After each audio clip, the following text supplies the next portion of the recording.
Insanely high state and local taxes will become your new normal no matter where you live. Here with reaction, South Dakota Governor Kristi Noem. Governor, is my analysis correct that in spite of saying that only the rich are going to pay and these evil corporations pay, I argue this will be paid for by the average American person.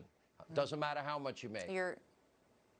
That's right. You're exactly right, Sean. Every single family will pay the price for what Joe Biden's agenda is. He will drive up the cost of the food and their grocery bill. He will drive up the cost of their utilities, their gas prices, the cost of their cars, the clothes they dress their children in. Everything that they do each and every day will be more expensive. Their budgets will be tighter because they'll be earning less, and it'll be directly because of these policies and these tax increases that Joe Biden is embracing and pushing through Congress. Okay, let's talk more about it. What does it mean for people in your state of South Dakota? Tell us how this will impact them. Go ahead. Well, I served in Congress when we did the tax cuts with President Trump. I was on the Ways and Means Committee and on the conference committee that negotiated the final package. In South Dakota, we put $2,400 back in the pockets of each and every family here, and we saw our economy grow. In fact, nationwide, after we did that bill and cut taxes, we saw federal revenues increase because we had economic growth in the country. Exactly what President Trump said was going to happen happened, and we were better for it. People were out there spending more money because they had more money in their pockets. They were able to do more, take a vacation, maybe buy a new car, and it was directly because President Trump recognized that people made better decisions with their dollars than the government did, and they should have the right to spend them how they saw fit.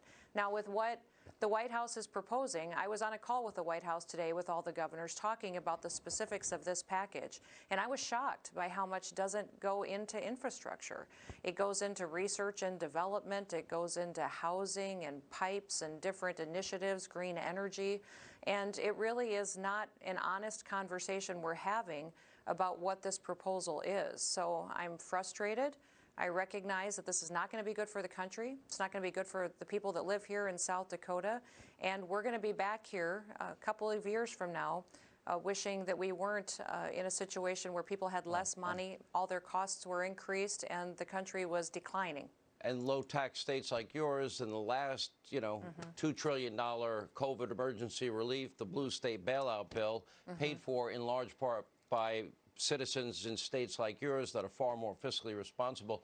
Quick word, you have very strong words about these vaccine passports. We'll have more on it later in the program. Your thoughts, your initial thoughts on it? I think it's un-American.